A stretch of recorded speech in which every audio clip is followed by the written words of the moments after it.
Hello, and welcome to the Wednesday, August 8th edition of the Cluster API Working Group Breakout Meeting from sig-cluster-lifecycle. The first thing I have on the agenda today, I put Tim's name on since I saw Tim was here, but I just wanted to give an FYI that Tim has scheduled a AWS Cluster API Implementation kickoff meeting today. It's a half hour after this meeting is scheduled to end. Tim, I don't know if you want to give any extra context or background about that, or sort of if you just want to advertise, or if there are specific people you were hoping to corner into coming. Just a general PSA, and if you have a listing of requirements or things that you're looking for, because I know that different parties will have different requirements, please come to the table with any requirement stocks you might have, and we'll try to rally around breaking down some of the work items and try to solidify an actual spec over the next couple of weeks so that we can all execute and then federate some of the work.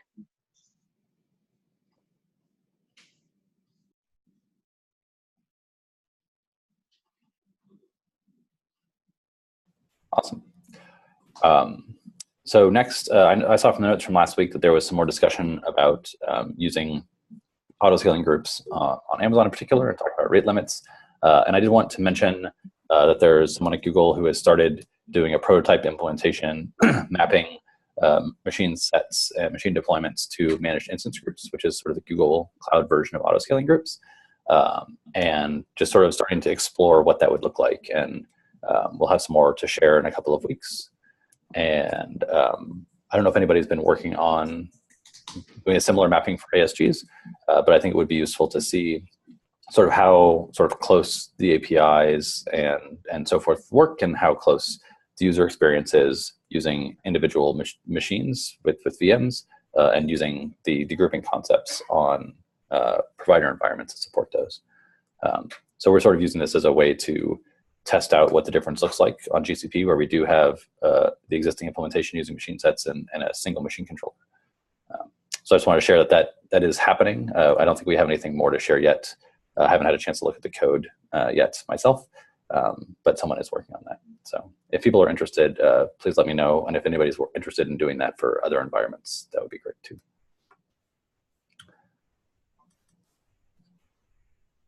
All right. Daniel, I think you're next. Thanks. Yeah, just wanted to follow up about the provider implementers office hours. Was wondering about the calendar invites. Maybe I need to sync up with you, Robert, offline, figure those out. And then I wanted to see if there was anyone who wanted to volunteer to host the 9:30 a.m. Monday 9:30 a.m. Pacific Standard Time slot.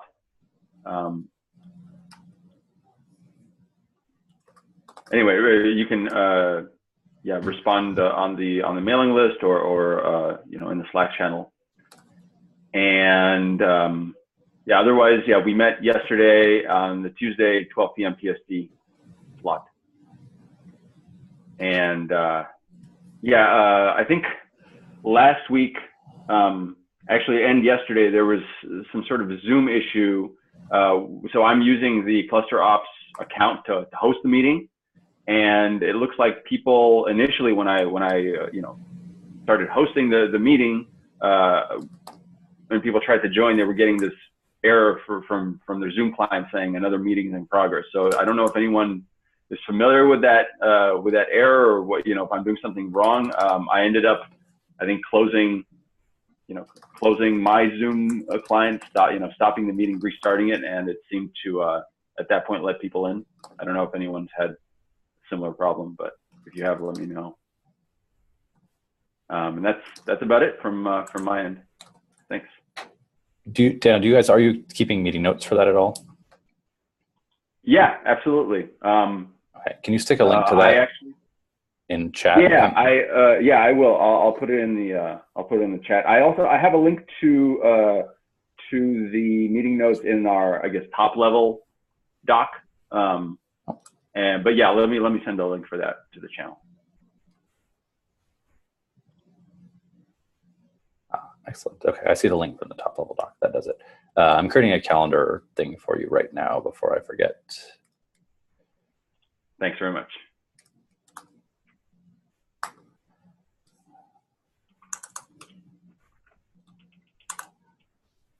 And I just need to make sure that so I'm just gonna stick everybody from the SIG on there. It'll show up on everybody's calendar.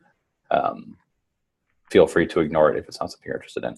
Right now I'm only creating the one for, I think Tuesdays at noon, because we have a host for that. And I put, Daniel, that you're the host in the meeting invite, so people know who to reach out to if they have questions. And if, like you said, if we do have a host for another slot, we can certainly create another calendar invite. So to give more visibility to that's happening. I believe that by putting these on like the official sig-cluster lifecycle calendar, they should also show up on like the public Kubernetes like calendar. If you go to like the overall calendar that shows like when all of the SIGs have meetings, which I don't know how many people look at that, but that might also help build awareness too.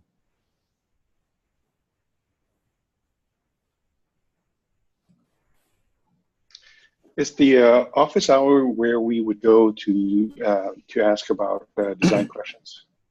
Design questions about the existing architecture. You can certainly do that in this meeting also. Go ahead, Daniel. Yeah, no, exactly what you said. But also, it's a place to talk about, design that maybe doesn't bubble up to the top level cluster API, but maybe is something for providers. Each provider is implementing, so we discuss those kind of questions too. Okay.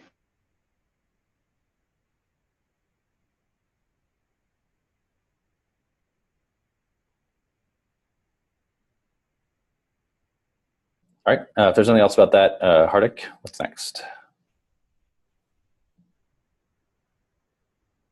Hi. Pardon me. It looks like I have got some internet connection issues. Hopefully, it's properly audible, right? Okay, cool. So this is more of a generic question. So I was recently going through the repo and I was wondering that right now, what are we doing? So we are basically separating out the machine controllers for provider-specific code, right? And we expect that the machine controller has its own external code would bootstrap the machine controller and so on. So I was just wondering that we had discussion some time back.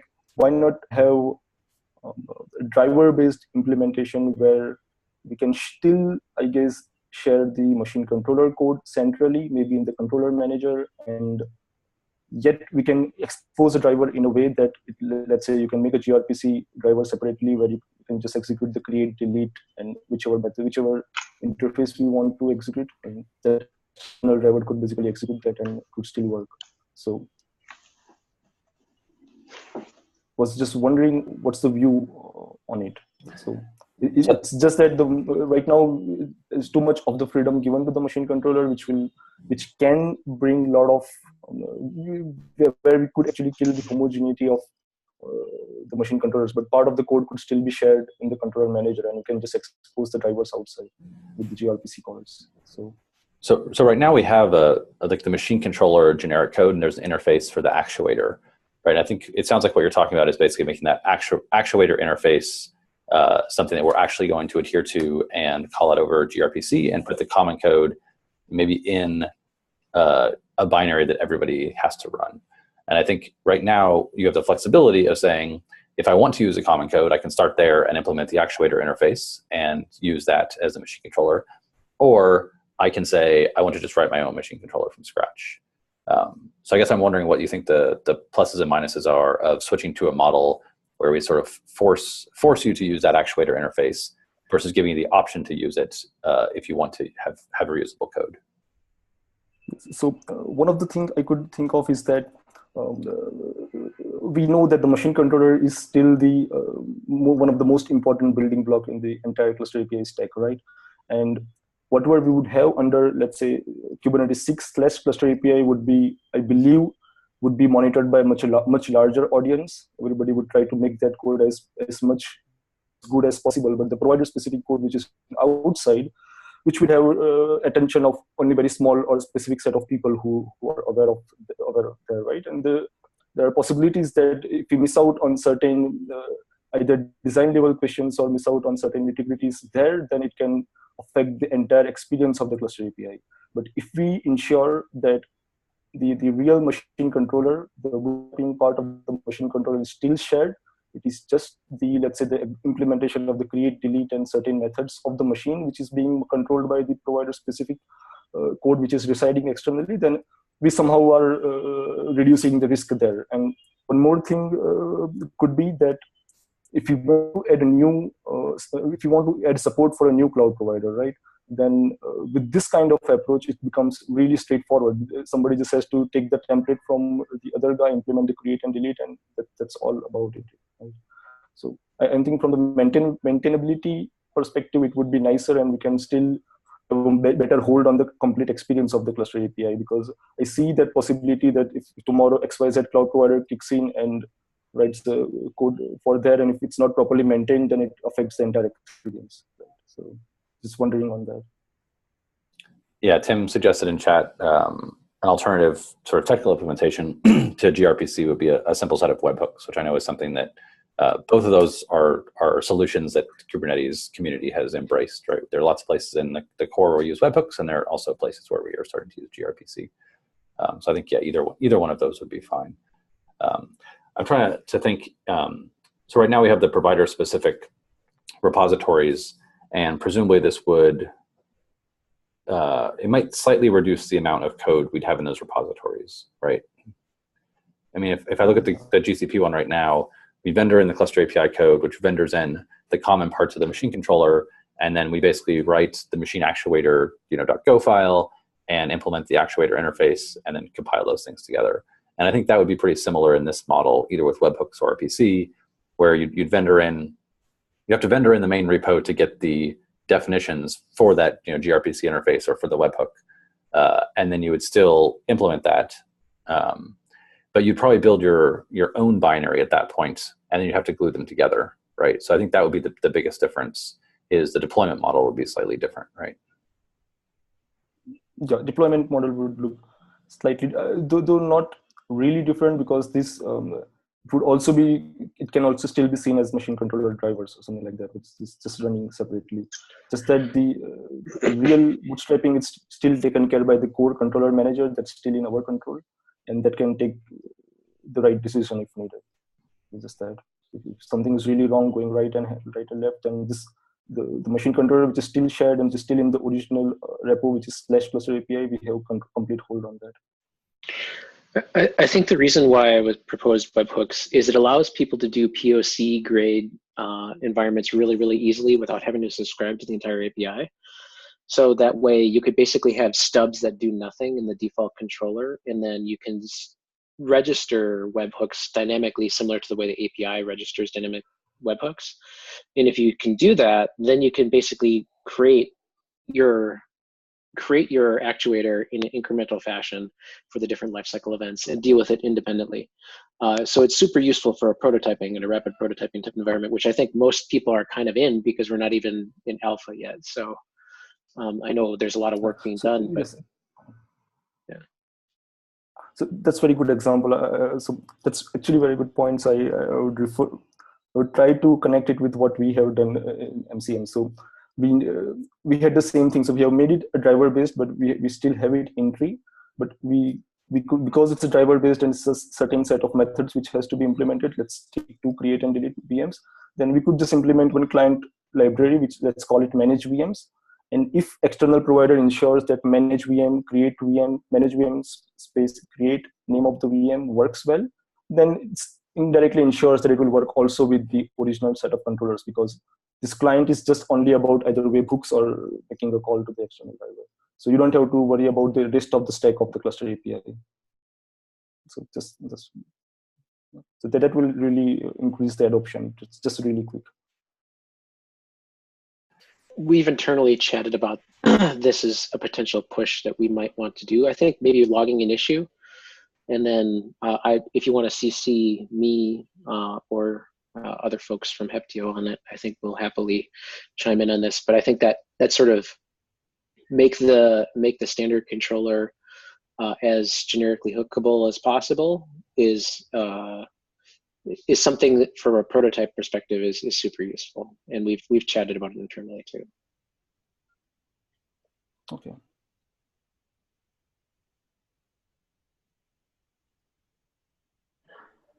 Yeah, I think creating an issue sounds like an awesome next step. I think conceptually this sounds pretty similar to the model that we have today, and I think that I think part of the things you're pointing out are that in some of the details and in terms of maintainability and sort of future ease of use, this might be a better model to be using than what we have today. Yeah. So, okay, then I will take section item of creating an issue and we'll follow that. Cool, thank you. Alejandro, you linked to a pull request and an issue creating nodes. Yeah, this pull request addresses an issue that I've noticed while trying to envision a cluster. Oh, you're really quiet. I can barely hear you. Can you try to speak closer to the mic? Yeah, does that sound better? All right. So this issue is something that I came up against when trying to provision a cluster. I brought a master control plane node just fine, but the nodes couldn't connect. And that's because we were trying to connect to an IP address that didn't exist. Sorry, not the address, the port. KubeADM by default sets the port to 6443. And I saw that we have it statically set to 443 on the cluster client code for cluster control. So the way to fix that is to actually tell KubeADM to use the bind port to be 443. But I think I would like that to be a little more configurable, and this is an attempt to do that. Now, I'm open to suggesting how to do that exactly and where in the spec, the cluster spec, that should be. I have a suggestion there. I'm willing to take any suggestion about where that should go. So anyway, this PR is an attempt to fix that.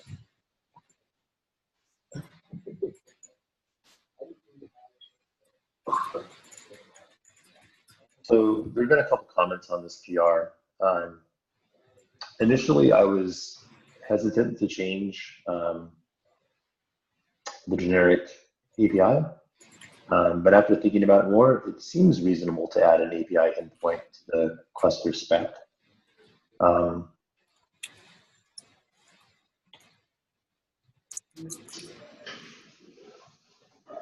I guess should we do anything special if we're making API changes like this? Is bringing it up in this meeting and letting people talk about it the right approach? Yeah, I think so. I think a lot of people probably aren't going to see PRs go by necessarily. And so certainly for API changes in particular, I think discussing as a group is definitely the right way to do it.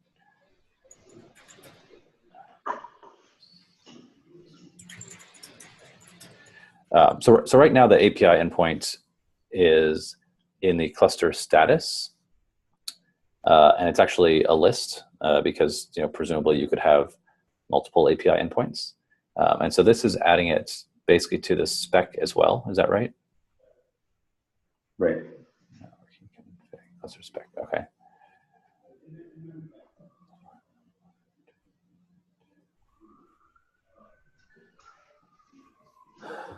So I'm trying to think through the ramifications of that. I had not seen this issue before this meeting.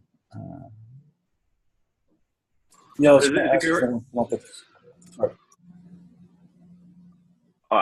was wondering, is it correct to interpret then this change that the API endpoint, right? Let's say the master IP, where I'm looking at the PR here at the commit, that would be known at the time that the cluster object is created. Or? Yeah, that will be known. The IP address itself will be known. What isn't exactly known is the port that you're using. Since KubeADM allows that to be configurable, why not allow us to configure it on the spec? That way we can define that port at the top level, right, at the cluster YAML file level. And that will be pushed into KubeADM so that you have defined that in KubeADM. And internally, cluster controller will know what port to use and communicate that to the nodes so that the nodes can go ahead and hook up to the master nodes. But is it not the case today that the cluster object is created prior to the machine object, or prior to the first machine object, which is the master, and that let's say on GCP or vSphere, et cetera, once that instance is created, only at that point is the IP known. So I'm trying to understand how. So in our case, we know how the master IP would be set in the spec. In our case, we know IPs before anything's created. They're already provisioned for us. But Alejandro, did you consider just looking at the status to find the endpoint? That is not the problem, because that is IP address is found in the status. The problem is the API server port itself is statically defined. And so if someone provisions a machine with kubeadm using the defaults, you'll kind of be shocked and surprised that they can't add nodes to their pool. Right? So this is an attempt to fix that possibility. I mean, the alternative is to actually, on your provisioning scripts, to actually add that value of 443, because this is validated. But I mean, I can see cases where someone may not want to use 6443 or 443, maybe you want to use some other port. If what's needed to be configured is the port, and it seems like it's reasonable, at least in this change, it seems like that port would apply. Well, there's just one master, right? But that port looks like it would apply across, you know, any control plane running in cluster.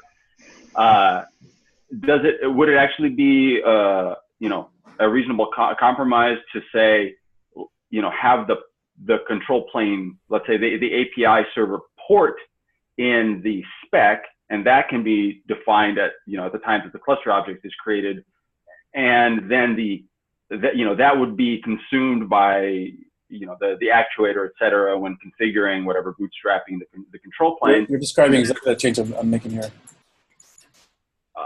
Well, what I'm saying is not to include the host in the spec. That was there because I was trying to use an object that was already created for you by you there on the types. We can change that. I just want to make minimal number of changes possible. Okay. Yeah. That's why I said I'm open to suggestions on this, because I really don't know how you guys are thinking this should fit in. I just don't want to step on toes. Yeah, I guess another thing that I would mention is one option we have is if there are specific environments where we think this really should be configurable by users, and like say on GCP, this is something that we think people really want to configure. We could add it to the provider config for the cluster and see if that's something we want to configure across environments before adding it to the common spec.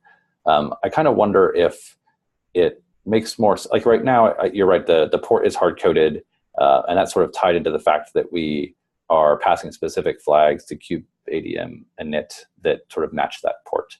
But that's provider specific, the way that you run kubeadm init and which flags you pass to it.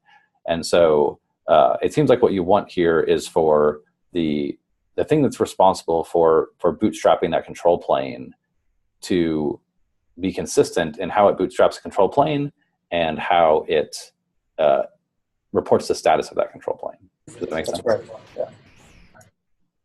Yeah. And so if you had something that was responsible for creating the control plane, and you know it knew I'm passing this port through, then it could then report that port in status, right? And right now, that link is basically like we've hard-coded 443 in two different places, which is not great. I agree with that.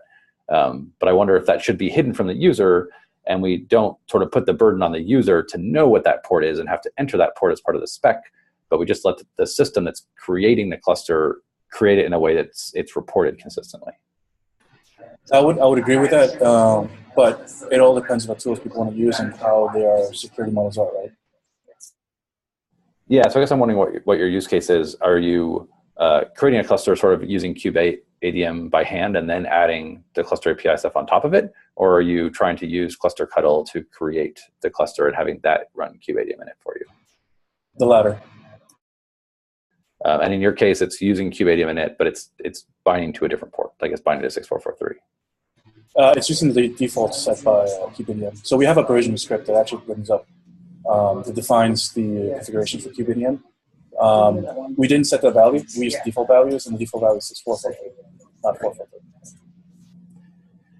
Yeah, so again, I think that the mismatch here is that the common code basically assumes something about the implementation that it shouldn't, right? Like we've hard-coded 443 in the common code because that matched what we did on GCP, which was to pass 443 because we want it to be on the standard SSL port. Correct, exactly. But that's not the default in kubeadm, and that's not how every controller that is creating, or every like startup script or whatever it is that's creating that control plane is going to behave. That's right.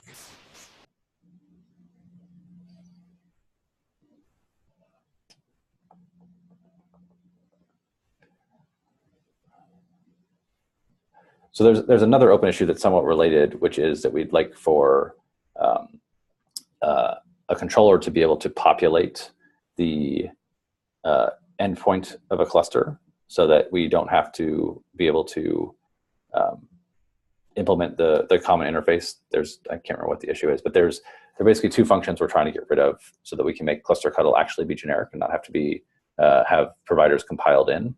And one of those is for a way for providers to sort of report the endpoint of a cluster. And this to me feels a little bit related to that, where if the provider, like say the GCP cluster controller, can report back the API endpoint of the cluster, it should be able to report back the API endpoint and the port, which may also solve your problem. That's true, and we can also use that particular type, the extentls, in the IP address to piggyback. Yeah, let me link on your PR. I'll link to that issue, and maybe if you take a look at that issue, because that is sort of an outstanding issue that we want to solve regardless. And maybe we can poke at that and see if there's a convenient way, either if that issue is solved, that it would fix your problem, or maybe a way to solve that issue and cut that off the list of things we want to fix. Sure, that's all.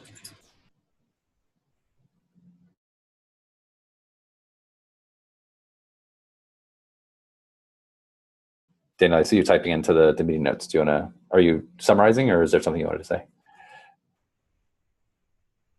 Oh, I was sorry. I was trying to summarize what you had said earlier and then what I'd said. So I don't know if I didn't catch the part of the discussion though. So if you could add that, that'd be great.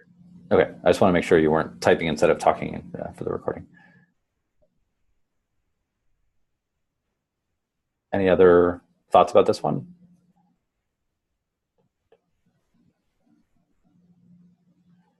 Okay, Alejandro, I would say please put this on the agenda for next week, and don't just sort of let this drop, because I think this is something we want to fix.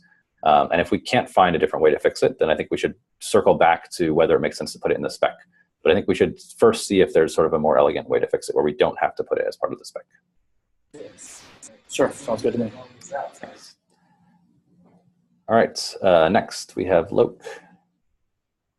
Yeah, so this is a question that's kind of a new question because I just recently joined this effort. But is there any, since the cluster lifecycle charter includes setting up and managing the control plane, are there any plans for the cluster API to also have APIs for setting up and maintaining and managing networking and storage subsystems? That's a very basic question. I couldn't find any reference to them in any pages on GitHub. Tim, do you want to say something? I think you wrote the part of the charter that touches on networking, at least. So there exists parameters for other tools to be able to specify all the potential options that you would need for different configurations of the control plane. With regards to how you set up given CNI providers, because there's two parts to that. There's your picking your site or address range, which you have to do as part of your setup for your control plane. Then there's actually picking the CNI that you want to use. And there are two distinct steps. CNI can be applied after the fact, but your picking of your site or address range, I think, is actually part of the cluster API spec, right, by default. So that's like a separate independent step. But if the other options for that already exist inside of a API for kubeadm proper that it has for its configuration file that you could specify through. Now, for other different deployment tools, I don't know whether or not they have a well-versioned semantics around their configurations, but that's that's outside the scope of sig-cluster-lifecycle. Can you? What is outside the scope of?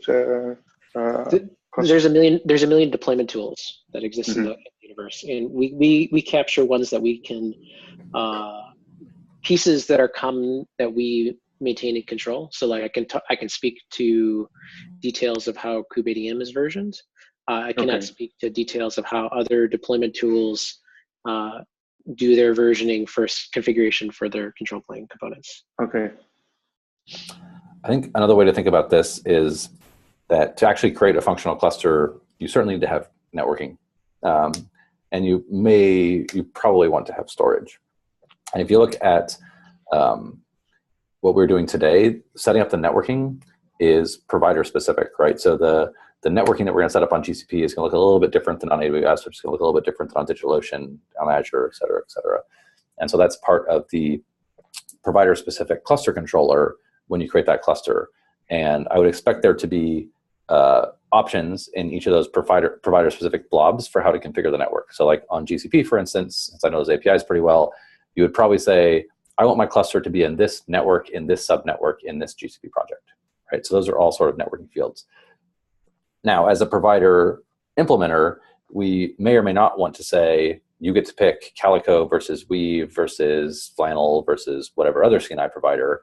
We may decide we're going to choose one because we only want to have to support one, right? And if you want to run using a different network provider, then you could create a different implementation of the Cluster API that also runs on GCP. You could send pull requests to change the existing implementation. Or since a lot of the way the network providers are installed are sort of as cluster add-ons, you may actually be able to create a cluster and then sort of remove the existing network provider and create a new network provider. But I expect that sort of networking configuration to be provider specific. And storage is similar. I think the interesting thing with storage is that we're pretty much always going to want to have a default storage class. So if you look at the flags to cluster-ctl, there's a flag to pass, I think I called it like the add-ons file or something like that. And in like the GCP provider examples, it creates the proper default storage class for you, which is equivalent to what we get with something like KubeUp and I think with kops.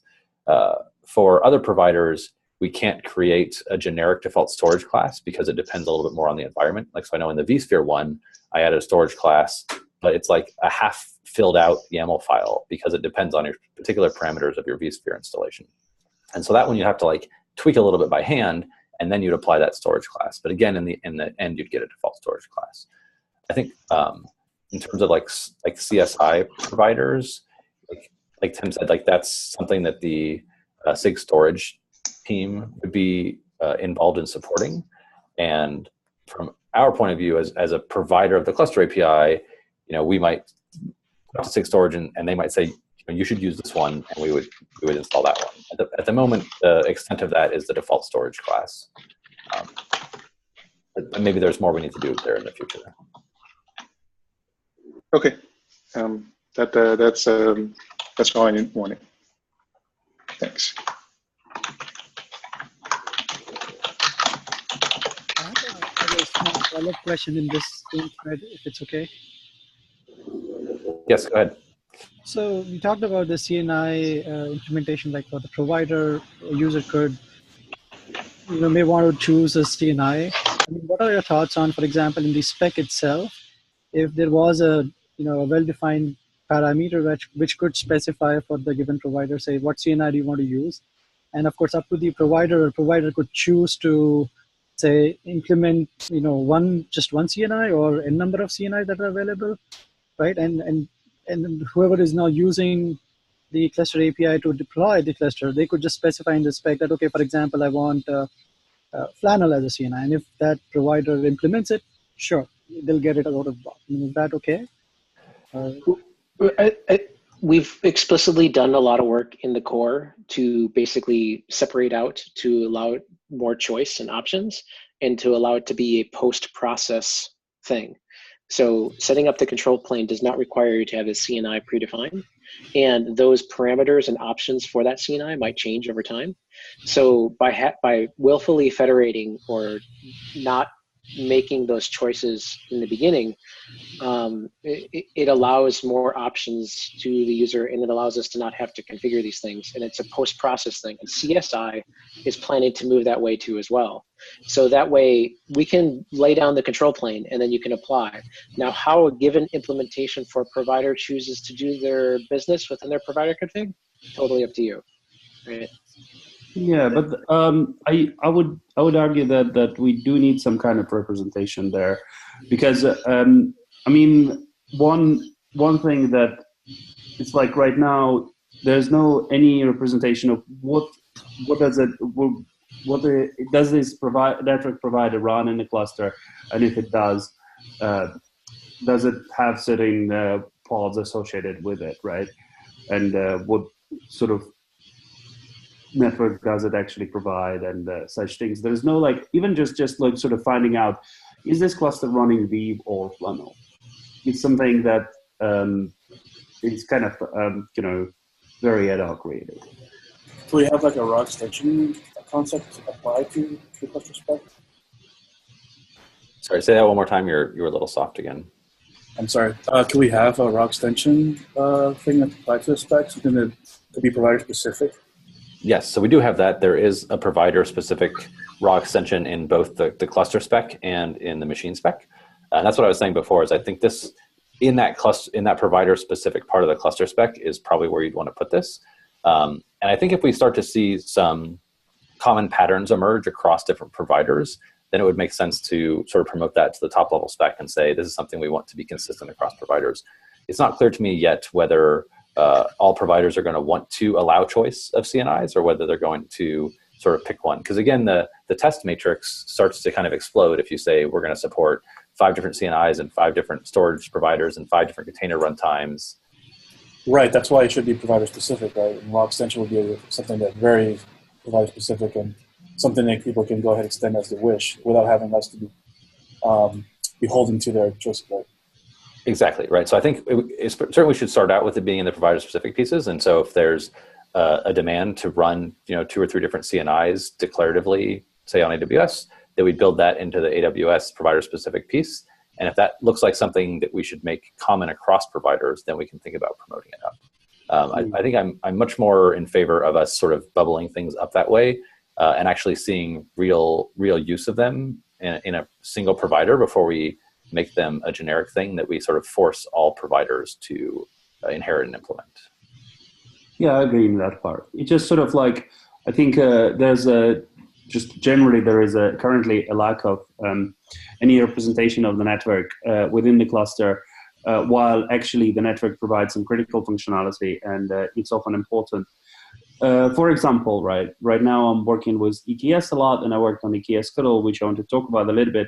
But there's like a CNI provider that happens to be a daemon set in kube system namespace with a certain name, and I'd like to replace it with ViewNet, but I basically have to, I have to sort of define very specific logic to remove that given daemon set and create ViewNet, and then cycle all the pods and such things. It's kind of like, it's very ad hoc. I think network deserves having some kind of high level representation. I don't know how detailed that representation would be. Maybe it's just a name. Maybe some object claims to be a network, and that's the thing. But multi-CNI is not the thing yet, right? So that's also not. Yeah, I think that comes back a little bit to what Tim was saying earlier about if we can establish here's a control plane, then you can effectively kubectl apply your CNI on top of that in most cases.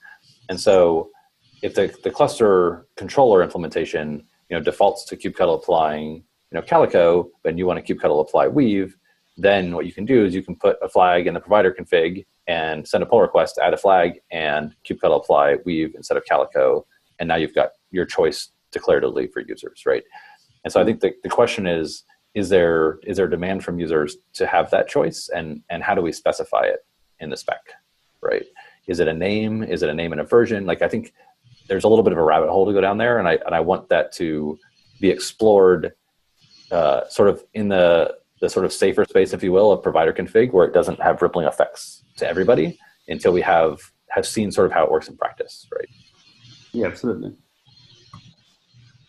There also might be logistical constraints that occur across providers that would prevent one CNI from working on another CNI, right? But you never know, right? Well, you can't actually use 2 at the same time at the moment. Like, you can only use 1. That's not what I was saying. I was saying that across a given provider, you might be able to only choose a subset of CNIs just because of other logistical constraints in the configuration. Right. So in a specific provider, you might actually be able to specify as actual types, like here's the Weave config or the Flannel config or the Calico config.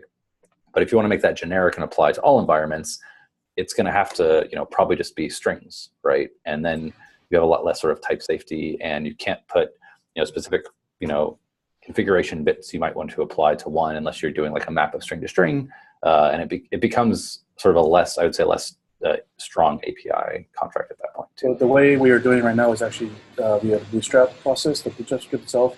You find the CNI, but then you have this issue where you have some of it configured on your cluster YAML spec versus what you have there in the Bootstrap script. And you might have this conflict where the sliders may not work for that particular CNI, and you have issues to debug later on. Yeah, and I think the more of that you can sort of hide from the end user, the better. If the end user says, this is a cider that I want, and you can't use that cider, you can give them back an error and say that cider doesn't work, it's already in use, or it's going to have a conflict. I think most users probably don't care too much about the specific network implementation as long as it works. Maybe I'm wrong, right? I think Ilya, you might have a different opinion on that. No, sometimes people need multicast, for example, or in EKS, we see cases where people don't actually want to use the native network because they don't want to worry about the subnet limitations that they get and other things. Yeah, multicast has been a big use case for people, obviously.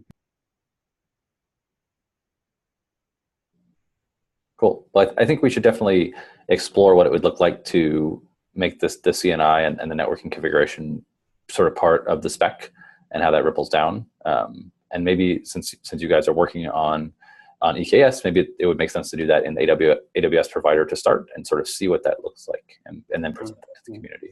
That would be great. So we have 15 minutes left. We've got, I think, 3 or 4 more things on the agenda, so let's try to move a little bit quicker. Daniel, you've got the next one. So this might not be the best candidate for going quickly. So maybe we can just briefly just bring up the question and maybe revisit it next week. The question is around etcd, right? We don't really talk about etcd, but it's essential for for running production clusters, for running HA clusters. Of course, one answer could be, well, look, just bring your own, sort of managed out of band etcd cluster, and then put that in the let's say your provider spec, whatever, pass that on to kubeadm, and you're done, and the cluster API won't touch it. On the other hand, maybe that etcd is something that is in the scope of the top level cluster API. And so my question is around that. Do we think that we'll have a separate controller for managing etcd, since it really does have very different semantics? It's more like stateful set rather than replica set semantics. So do we think that we'll build a separate controller? Do we think that we'll extend the machine controller? I don't know exactly how that would work, but or will we leave this to providers? And so one thing to consider is that managing etcd is not easy, and if we leave it to providers, it might be a high ask, and it might actually impede sort of the adoption of the cluster API, for production use cases. So just want to throw that out there. I have strong feelings. Go ahead, Chris. I was just wondering how this level of work is different than the work that's already going into the etcd operator. etcd operator is dead beef for a long time. Yeah, but I guess are we trying to solve the same problem, or do we have something that goes beyond the scope of the original etcd operator? From the way it sounds like he wants a declarative way to configure it. The etcd operator is a little bit thorny in the fact that it's both declarative plus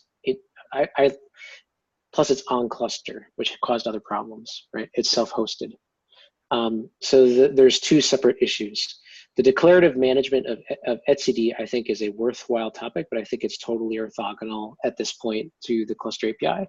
And I do know that Justin Santa Barbara has strong opinions on some of this stuff, and he is working on a separate project to try and just be an etcd manager. And how you would pass that config for a provider through is, again, something that could be distilled down over time. But I'm firmly against the idea of baking stuff into the core API at this stage, given that it's very opinionated field of how etcd management occurs. And we don't want to be prescriptive. The goal is to rally around a common set of ideas and not to be prescriptive. Does that answer your question? Yeah, it totally makes sense. Thanks for clarifying, Tim. Yeah, so I do want to kind of put a hold on this discussion because Daniel said, it could definitely eat up the rest of this meeting. And as Tim mentioned, I know that Justin has a lot of thoughts about etcd and actually has a project for etcd management that I'd love to have him talk about. And he's out of the office this week. So can we stick this at the top of the agenda for next week? And we'll try to spend a good amount of time discussing it. And we'll try to get through the last 3 agenda items in the next 11 minutes. So Ashish, you've got a link to an issue here. Yes. So this is having cluster API objects in multiple namespaces. So there was a discussion in the issue, and I thought I would kind of get the opinion of folks in the community. Jessica pointed out that when this issue was created in the first place, the idea was to tie or to have a namespace per cluster, and I kind of felt it would be more useful to have all clusters in one namespace and somehow tie machines to a cluster based on some tag or some sort of some key to connect the two. So I wanted to kind of bring it up to see what other folks think about that approach.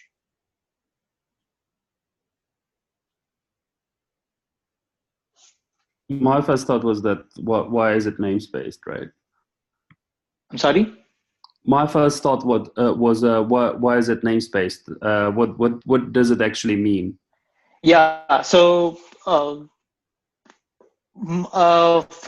my perspective, keeping it namespaced is one place where to go list all the clusters, and if you want to do some sort of cluster management, you would where you can find all the clusters and all the actions that you want to take on that cluster, you can target those actions. But keeping it in various namespace means as you now need to first figure out where all your clusters are hidden and then bring them out and then decide whether or not you want to perform any actions on top of them or on those clusters. So I don't know if Hardik, if your connection is good, but I know that Gartner separates things by namespaces, and one of the reasons they do it is so that one of the things, if you have multiple clusters, they'll often be using sort of different credentials, and separating credentials into different namespaces is a really good idea from an isolation point of view, where if someone has access into a namespace, then they have access to those credentials, but they don't necessarily have access to credentials in other namespaces. So you might have 3 different clusters, and developers that want to have their own control over some credentials that shouldn't be shared. Okay. Yes. Also, secrets aren't accessible outside of the namespace they're creating. I guess my question was really what if I create an object in this management cluster, I create an object that results in another cluster being created, right? Does the namespace where this object live map to anything to do with the child cluster? So like, is it used as name prefix, or is it not used at all? And I still have to ensure my cluster names are somehow unique, depending on whatever provider exposes there. How's that? Well, yeah. So cluster names are going to have to be unique to add them to Kubernetes, right? When you create a cluster, it's going to have to be a unique name within its scope. So either, if they were non-namespaced, it would have to be unique completely. If they're namespaced, they're going to have to be unique names within that namespace, right? So another advantage of having them be namespaced is that you could have two clusters with the same name. You can put them in different namespaces. Yeah, but like I guess it's kind of certain providers would have to decide how to use that namespace where the object is found, right? Because they may have no way to kind of represent outside Kubernetes. They may have no way to kind of namespace things or have non-unique names or whatever. I guess that's what I'm thinking. So you're saying like if you, I'm not sure. I'm just thinking whether the actual name of the namespace bubbles out outside of Kubernetes in any way, whether it should or not. I mean, yeah, I guess they're usually tightly coupled to sort of identity management systems. So namespaces typically in most integration points are integrated with identity management of some kind. So that way you could have groups who administer cluster A and other groups that administer cluster B.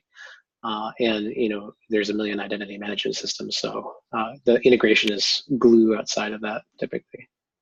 From what I've seen, that's been my perspective. Yeah. And so what Robert already mentioned is, of course, one of the important point. But the second point is also that as we will see more and more CRDs and objects being created inside a single namespace, right? And which is basically related to a single cluster. And one other, I would say, side benefit or byproduct that we get is that when you want to do a cleanup, right, you don't really need to worry about a lot of smaller details. You can just read the larger objects and get rid of the entire namespace. And if there are any orphan PPCs or anything that by default or by mistake, if user would have created here and there, all of them can be sorted out altogether if you delete just one namespace. Is also there. And of course, you can assign the user groups, and it's also possible that if in a single there is this approach being adopted that you manage multiple clusters via a single cluster, and there it becomes really useful that you can actually fine-grain access to a particular single namespace for one cluster to the set of user, and you're still ensure that the rest of the namespaces are cool. Yeah. Okay. Well, I was trying to ask this very specific question where I don't think it got really understood. So let's imagine AWS provider, right? We have AWS provider, and we created that provider, and it goes and creates resources in AWS that are not prefixes anything. They're just like, let's say, we create a cluster called foo through Cluster API, and the provider goes and creates a bunch of resources that are prefixed as foo.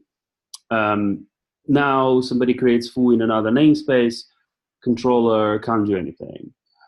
Should the controller actually, take the namespace into account and prefix it with, like, I don't know, let's say the first foo was in default namespace, so default -foo blah, and create all the resources with those names. So I think this is really what I was thinking of.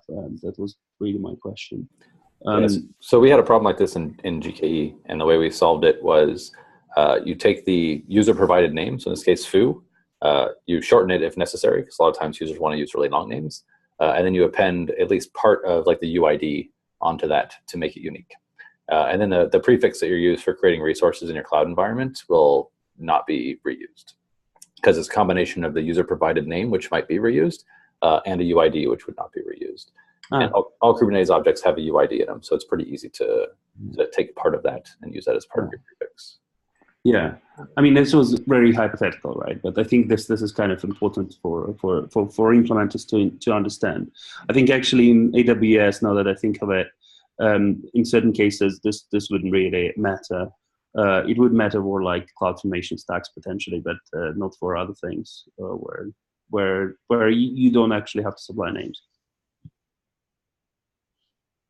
Okay, maybe that's a kind of an important note to take. And okay, I'll add that to the notes. And then we have 2 minutes left. Do you want to do eksctl quickly? Yeah, very briefly. I just wanted to say that eksctl is a project that we worked on, and it depending whether sig-AWS wants it or not, we're looking to propose it there.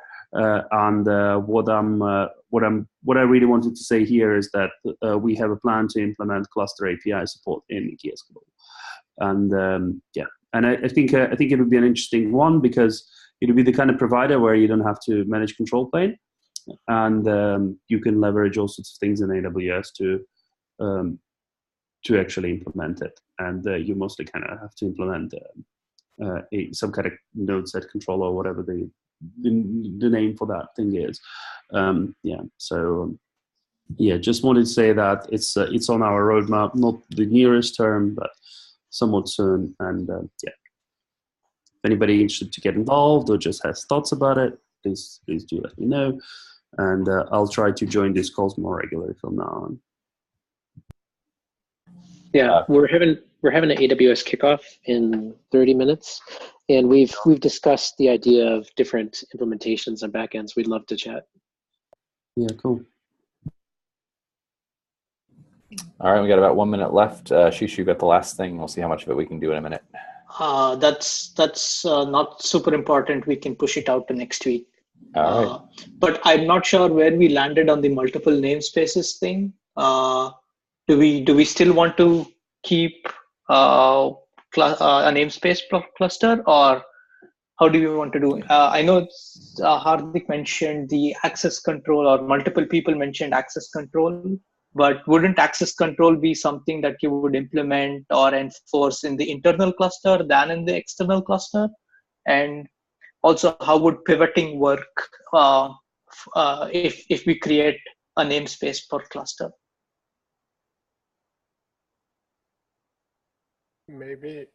So this came up last week as well, and we had talked about linking the cluster optionally with machines.